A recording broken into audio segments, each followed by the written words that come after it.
I asked to have superintendent's report come at the front of the meeting tonight because I wanted to do a special safety-focused update for tonight's superintendent report and wanted to lead with that. So I want to begin by expressing our commitment to safety as a school district. The safety and security of our staff and our students is a top priority.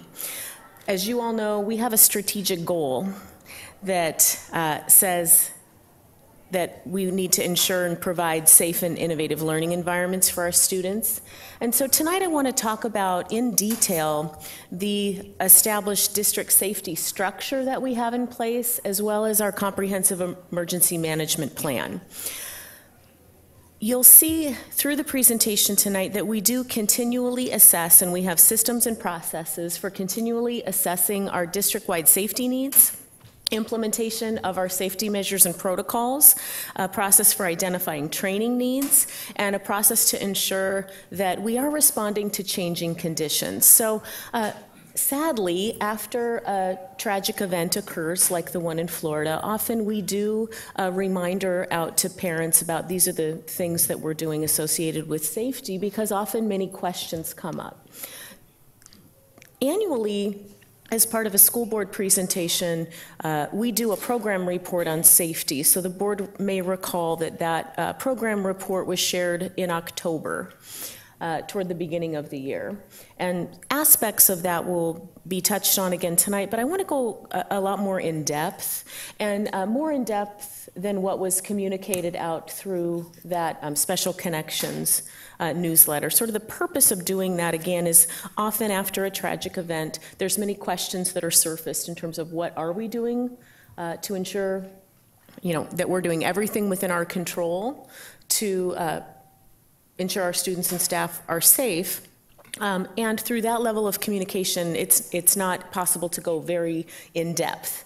And so since that communication, of course, there's been a lot of comments and questions, really not just in our district, but all across the state, all across the nation when it comes to school safety. So I wanted to take some real dedicated time tonight and go pretty in depth in terms of our safety structure and comprehensive emergency management plan.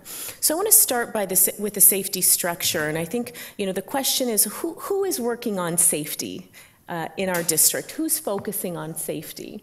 And the answer to that question is multi-pronged, because there are many of us focusing on and working on safety. In terms of our district safety and security structure, and I will dig into these different groups and their purposes and membership in just a moment, but we have what we call an executive safety team. We have a safety advisory committee, and at the building level, we have building administration and incident command systems in place. And we also have partnerships through PTSA, and PTSA has a specific emergency preparedness committee. Now, we're not working alone as a district, so these are district structures, building structures that are in place. But we work in conjunction with local law enforcement and city leaders and community leaders, and those representatives serve on our safety advisory committee. So again, I'll go into some more detail here in just a moment. We also work in conjunction with parents and community members through the PTSA Emergency Preparedness Group, also through membership on the Safety Advisory Committee, and through working hand in hand with our building administrators at the building level. So I'll start with the executive safety team and talk a little bit about this group and what our purpose is and who's part of this group. So our purpose as an executive safety team is to really set the overall direction of district-wide safety and security measures. We work in conjunction with the Safety Advisory Committee to decide on the safety enhancements that we're going to implement, and when it comes to facility safety enhancements or personnel safety enhancements, what we're going to include on funding measures that are presented for board approval. So I'll dig into this a little bit more as the presentation goes on. But as you know, we rely on local funding through our educational programs and operations levy and through our capital projects levy to really implement all of these safety measures and enhancements that we do have in place as a district, and to expand those, we rely on those local funding measures as well. This executive safety team meets quarterly to assess our current safety needs and to ensure that we're being responsive to changing conditions. I will say we also typically meet following a tragic event. For example, following the recent tragic event in Florida, we met to, in addition to our quarterly meeting, to talk about our changing conditions. The membership of this team, I chair this team as superintendent. Our deputy superintendent serves on this team as he works with our director of student services and director of school support in working with our building principals on many of our safety items. Barbara Posthumus, our associate superintendent, John Holman, our deputy superintendent. Barbara serves on this team. As you know, Barbara works with our support services, so many of the facility enhancements are implemented through that team. Forrest Miller as director of support services, and Brian Buck, also from support services, serve on this team. In addition, Scott Emery, who's our district's risk and safety manager, Matt Gillingham, our director of student services, Rick Burton, one of our directors of school support, and Shannon Partham, our director of communications community engagement. You'll see that those people are highlighted in purple because the people highlighted in purple also serve on the district Safety Advisory Committee. So there's overlap in terms of membership of these teams, and they function in conjunction with each other, and I'll give you a couple of examples in just a moment. But first, let me just talk about the Safety Advisory Committee, and then I'll give you a couple of examples of how we work in conjunction. So the Safety Advisory Committee is a group that provides district-wide guidance with our community partners in safety, security, and emergency preparedness. This group meets monthly to assess implementation of our safety protocols in terms of drill schedules and those types of things, also to assess implementation and training needs, to see where we need to provide more support, and also to ensure that we're responding to changing conditions. So Scott Emery, our risk and safety manager, chairs this team, and membership, I didn't include all of the people by name, but here's the groups that are represented on this team in terms of our community partners, law enforcement, city partners, et cetera. So King County Sheriff, we have Kirkland Police Department, Fire Department, and Office of Emergency Management individuals, Redmond Fire and Police, Sammamish Police and Office of Emergency Management, Eastside Fire and Rescue, Evergreen Health, PTSA partners, and our administrators, both district and building administrators, serve on this team. So as I mentioned, these two teams work in conjunction. I'll just give you a couple of examples. ALICE is one of the protocols that we have in place in terms of training for staff for how to respond in an event. ALICE was discussed along with other potential models at the Safety Advisory Committee level, and then a recommendation came up to the executive level for we should implement ALICE in our system. Another example, kind of going the other way, at the executive level, we determined a menu of possible facility enhancements, improvements that we could implement through 2014 capital levy dollars. That menu went to the District Safety Advisory Committee, and that Safety Advisory Committee, with all of the membership that you see here, recommended that we do the interior door locks, which I'm going to talk about in a moment, the window shades for lockdown, and the key card access system. So you can see that these two groups work together in conjunction with one another. The other part of the structure that I showed really comes at the building level. So our building administrators work to implement an incident command system in their schools and to have a safety plan in place. The purpose statement here is, and this is actually part of the leadership framework for building leaders. So there's a state leadership framework that specifies what building leaders, all the areas that are part of their leadership responsibilities.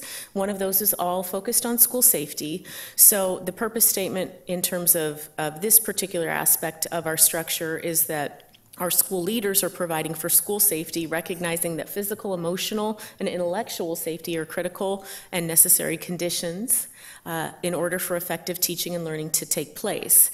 So as a district, we provide oversight, support, and a structure and training for each school to then develop a school safety plan that meets all of our criteria and includes all of our components, and develop an incident command system. Talk a little bit more about some of these parts in just a moment. At this point in time, I'm just trying to convey what our structure is in terms of who's planning for, who's working on safety. And then, of course, we are very fortunate to have PTSA partners. So there's an emergency prep team at the PTSA, in the PTSA structure. Here's their mission statement. And this group meets 3 to 4 times per year, really to focus on the supplies and support they can provide schools with drills. So of course, when we're talking about safety and security of students and staff, we're talking about all the way from if an earthquake were to happen, right, to an active shooter situation. So when we're talking emergency supplies and preparedness, there's a lot to this. What I'm going to focus on tonight is more on, I think, what's on top of everyone's mind. So I'm not going to go into earthquake preparedness tonight. I'm going to talk more about what we're doing to focus on safety and really hone in on our protective measures. So when we say we have a comprehensive emergency management plan, I realize that we can do better in terms of articulating what does that actually mean and what are the elements of that comprehensive emergency management plan. So a comprehensive emergency management plan is a documented plan with elements that address all natural and man-made emergencies and disasters to which an entity is vulnerable. So essentially to the entity being our schools. And of course, schools are vulnerable to earthquakes and all of those types of things. We have, our management plan includes all of that. That's not going to be my focus for tonight. In terms of the elements of a comprehensive emergency management plan, there are really 5 main elements: prevention, protection, mitigation, response, and recovery. And we have things that we do that connect with each of these elements. And I'm going to highlight a few things, and then I'm really going to focus tonight on the protection element. But before I get into the protection element specifically, I want to touch on some of the other areas. So we know that prevention is key, and we do a lot of work at the building level in conjunction with our buildings on school culture to ensure that we are paying attention to harassment, intimidation, and bullying. We're paying attention to students being connected with school, with having adults that they feel comfortable talking to, that we have people like social workers and school counselors and YES counselors and nurses who are in addition to our teachers and administrators that can help our students. Our social workers, as you know, are part-time at this point in our high schools through a partnership with Evergreen Health. We've expanded the number of school counselors that we have in our schools over the course of the years, as you know. And we have a relationship with agencies like YES because often there are students who might be struggling with drugs and alcohol, and some of those things are also struggling with dealing with feelings and so forth. So ultimately, part of our prevention is to do everything that we can to cultivate a school culture where our students feel safe and our students are well cared for in terms of their social emotional needs, and where we've got a culture of see something, say something, where students are feeling comfortable reporting a concern that they have about another student or a threat that they are aware of or so forth. So part of it's culture, and then of course we have our Safe Schools alert system that allows for anonymous reporting either from a parent or a student if they are concerned about something. There's a way to report that and we'll act on it immediately. Again, I'm going to come back to protection. That's going to be the main part of the presentation. But in terms of mitigation, if something were to happen, we want to minimize the results of that situations. So that's why we do drills, to prepare people, students and staff, for what to do should something occur.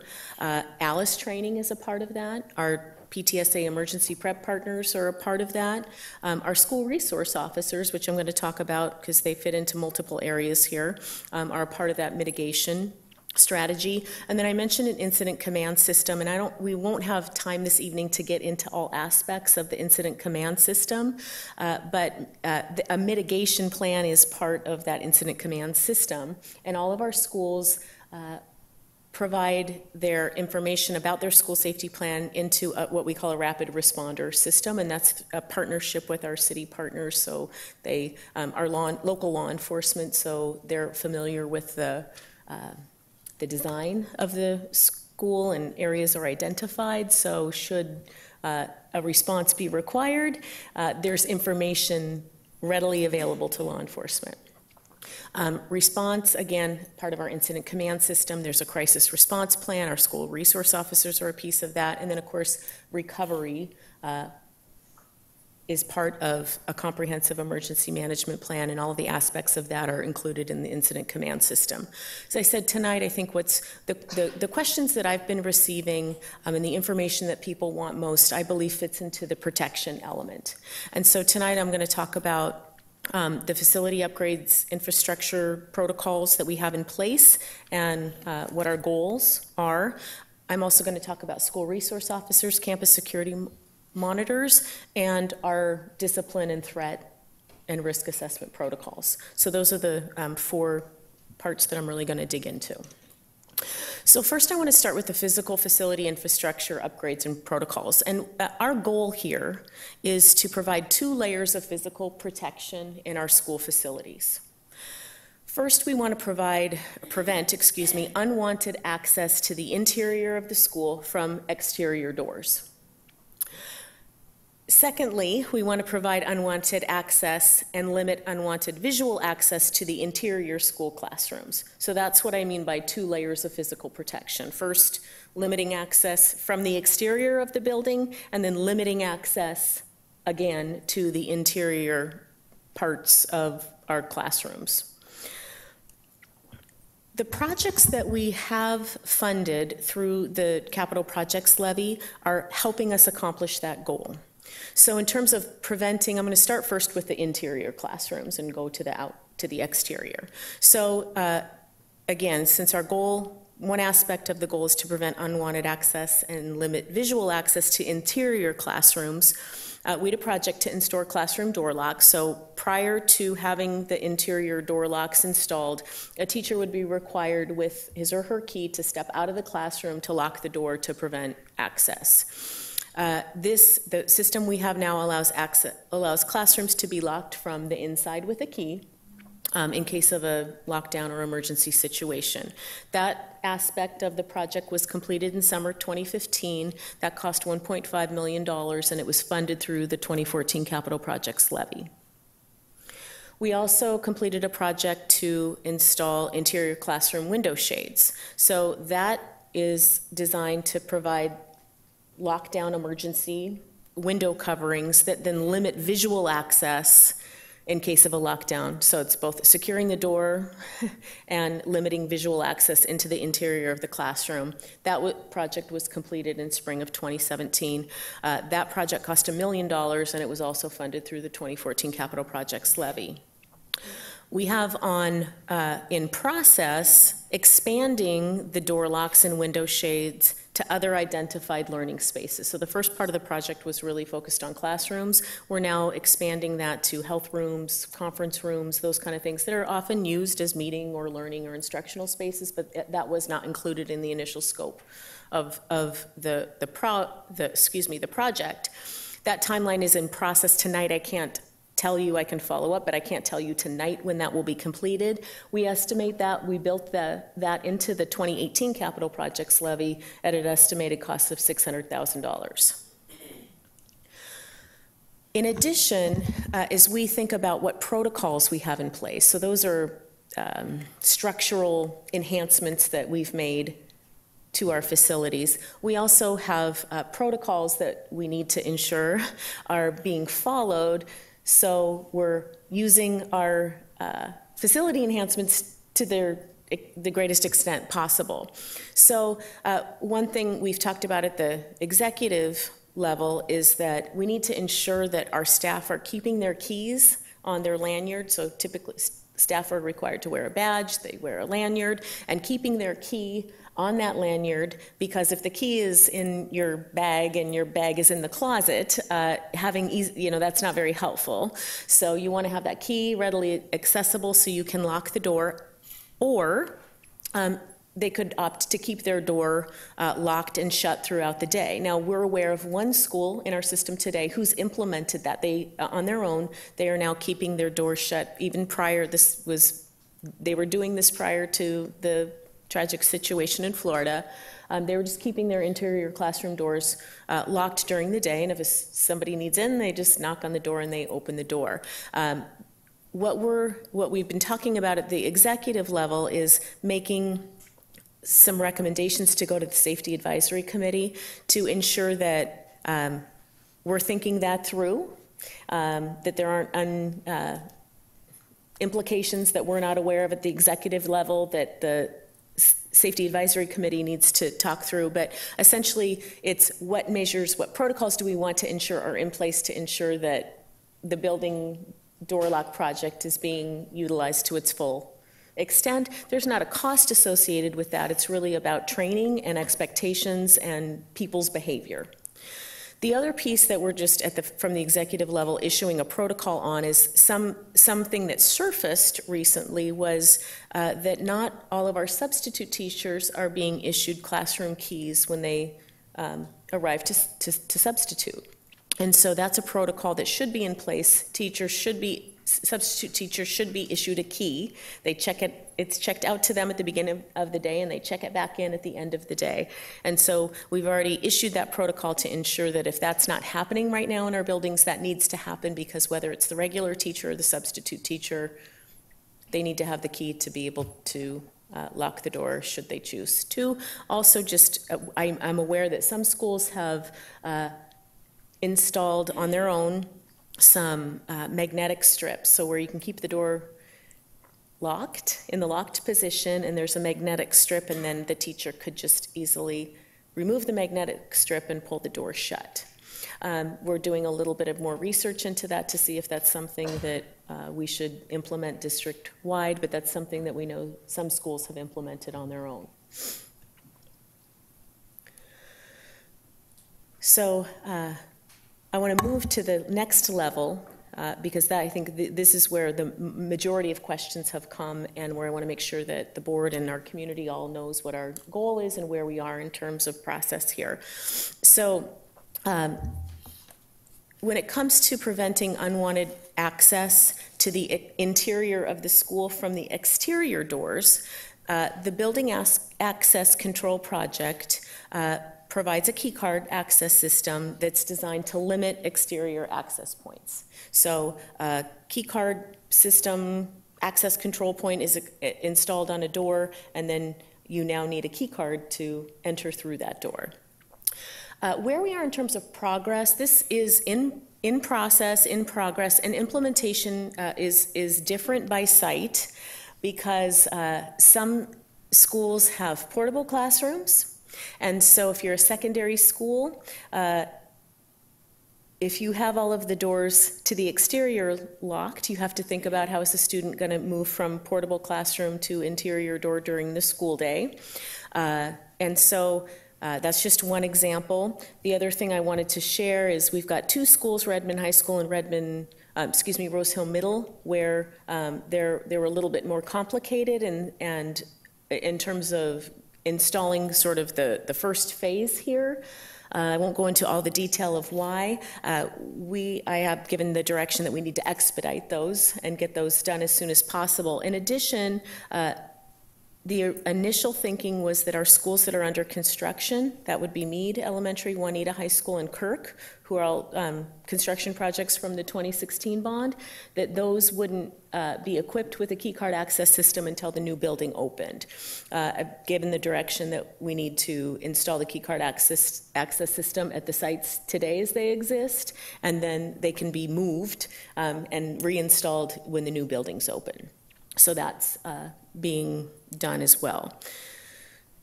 So this project as it exists today was $3.2 million for the initial phase. What I want to make sure, and that was funded out of the 2014 capital projects levy. What I want to make sure that everyone has a good understanding though of what this system is capable of doing and how, our plan for moving to its full capability.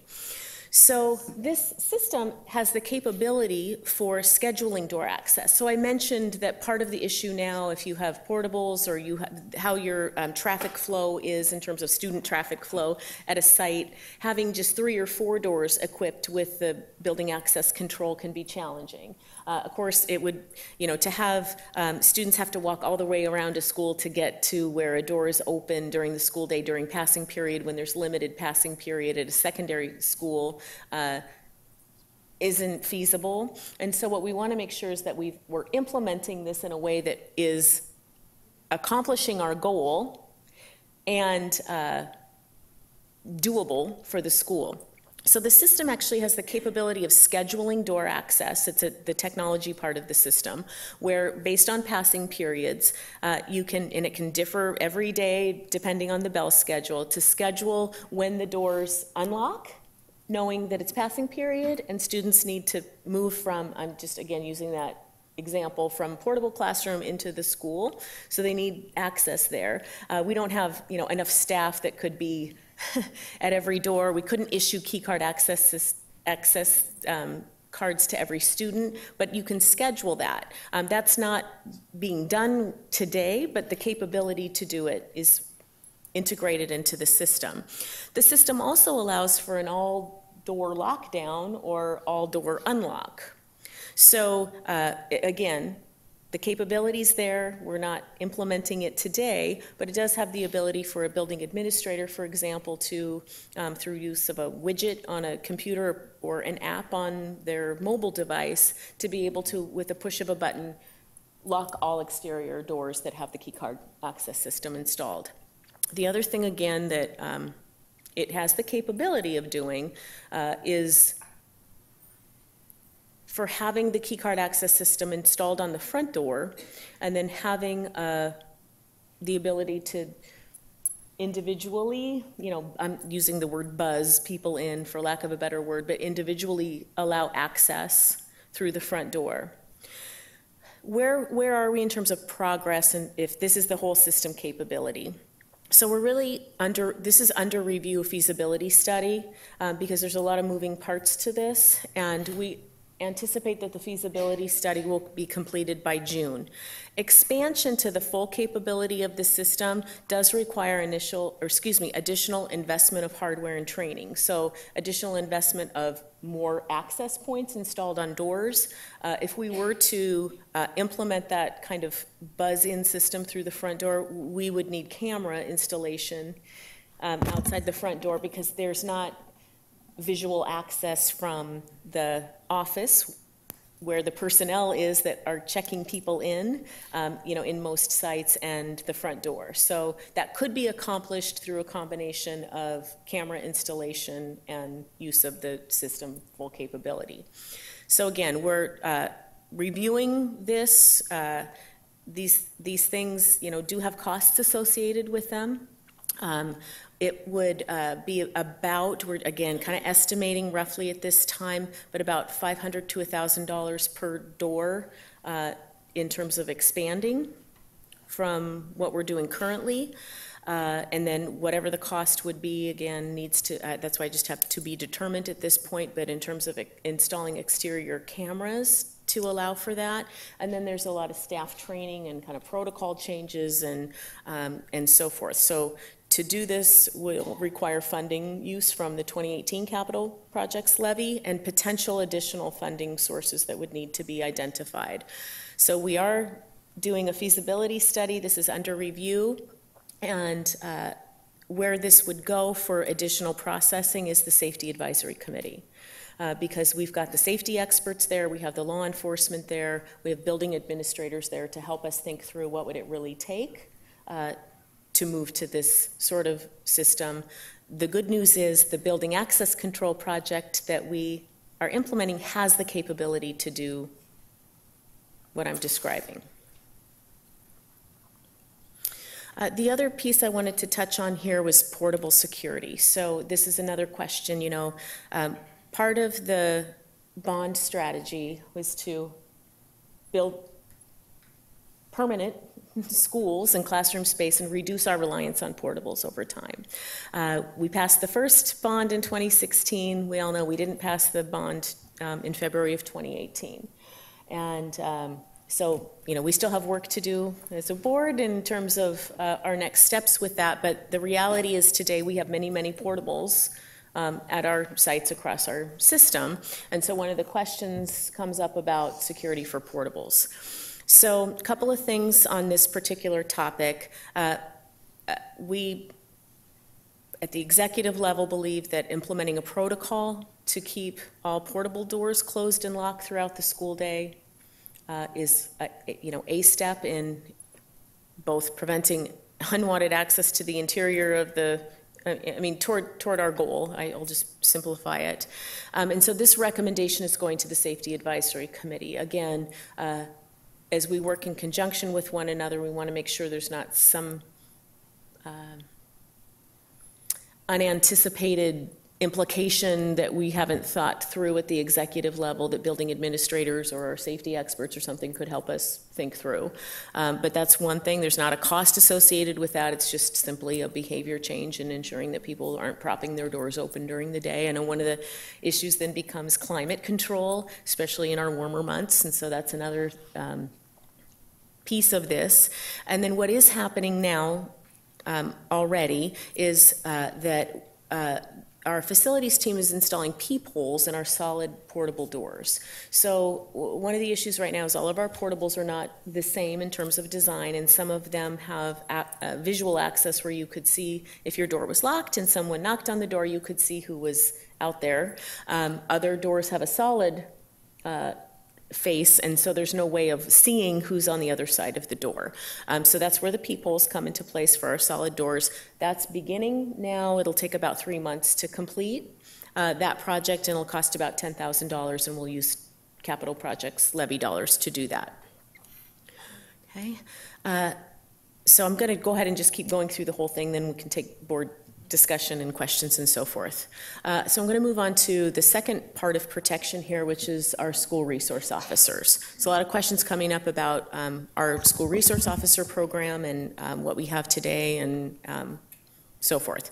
So the goal of having school resource officers is to enable rapid emergency response, establish a working relationship between the police department and schools, and our school resource officers serve as a resource and support for our building administrators, our students, and families. So school resource officers are uniformed police officers. We do partner with our local jurisdictions to be able to have this program. So our jurisdictions are the City of Kirkland, the City of Redmond, the City of Sammamish, and King County. So we have schools in each of these cities and in King County. And so today what our program looks like is this. In Redmond, we have three full-time SROs. They're located at Redmond High School, Redmond Middle School, and Rose Hill Middle School. And then those school resource officers are available to assist elementary schools as needed. So if a school called and said we need a school resource officer here, that resource officer could go and assist the elementary school.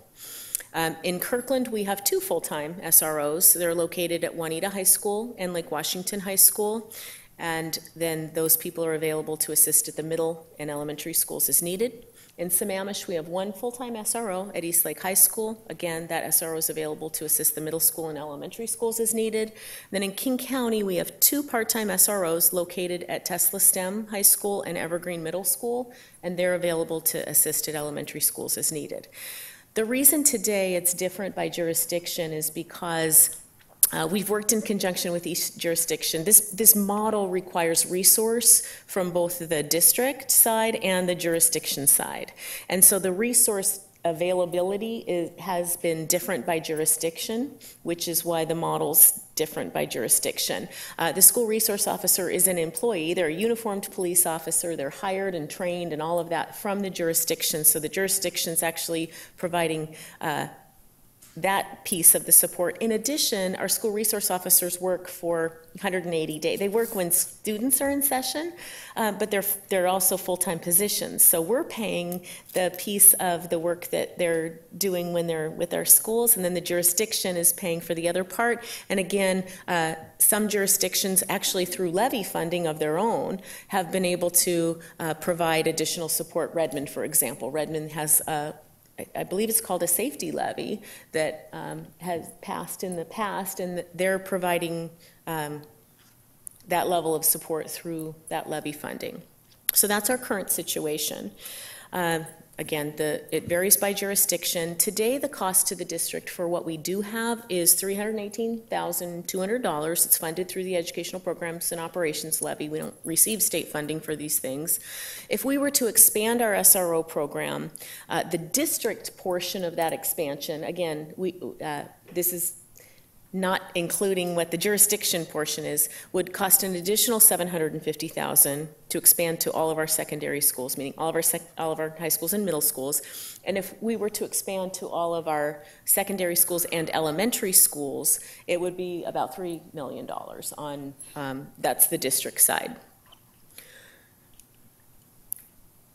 On the campus security monitor side, we do have campus security monitors, and our goal here is to provide building administrators support in ensuring that there's overall campus supervision and security. Today we've got, these people are district employees, so our campus security monitors are not school resource officers, they're district employees. We have 18 people total today. We've got 2 security monitors at each comprehensive high school. They work, there's 2 different shifts with some overlap. And then we have 1 person at each choice high school. And then we have part-time people work 4 hours per day at each of our comprehensive middle schools. So again, current model is full-time plus at high schools, the overlapping shifts, part-time at middle schools. Today, the cost for campus security monitors is $789,000 funded out of our Educational Programs and Operations Levy. If we were to expand campus security monitors to be full-time at all of our middle schools, again, today they're part-time, that would be, the cost would be our current investment plus an additional $190,000. If we were to expand campus security monitors to be full-time at all of our middle schools and elementary schools, it would be an additional, the current investment plus another $1.8 million. So where are we with this? We are looking at feasibility of expanding either SRO or campus security monitor program, because that's one piece of our protection plan. I can't tell you today when the feasibility study will be completed, because the SRO aspect of it includes our jurisdictions, and I can't speak for them at this point in time. To say, is this something that they could even, could they potentially expand the partnership? I don't have the answer to that question, but we're beginning to ask that question and talk with our partners. So because the SRO program requires that additional investment on both the district and the jurisdiction, I can't tell you today, and part of how long that's going to take to have that conversation and determine whether it's feasible.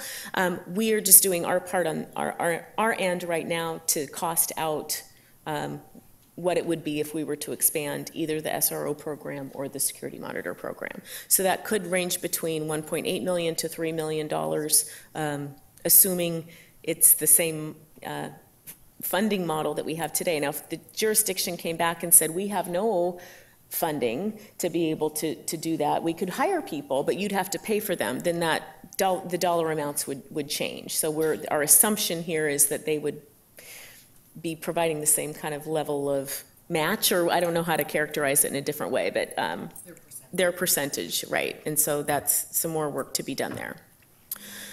The last part that I want to touch on before we have some discussion is the whole discipline and threat and risk assessment protocols. So our goal here is to ensure that all threats are addressed in a timely and appropriate manner. So this is a high-level description of our discipline and threat protocol. Again, it's much more detailed than this, but at a high level, when there's a threat that's reported, there's an initial assessment done to determine the nature and degree of the threat. And if, let's assume the threat is of the nature and degree that a high level of concern. Police are immediately contacted. We have the SROs in our schools, and at the schools that we don't, we have direct lines to report a concern to our local police jurisdiction. So a report is made and an investigation begins immediately. That investigation includes the police and the school. Typically, if there's a student making the threat and the student is identifiable, there's an emergency expulsion that comes into play. What an emergency expulsion is an immediate removal from the school of the student, while an investigation can be completed to determine the level of threat that the student may, in fact, have. So the student's removed from the school setting. There's risk assessments involved that help us determine whether or not the student has access to weapons, for example, whether the student is assessed by mental health professionals to be, at what level of threat potentially. So we have a whole protocol in place. We work very closely with our local jurisdictions because, of course, our goal is to ensure that there's no, we take all threats seriously, and we want to ensure that we're doing everything that within our power on the district side and on the school side to keep our students safe.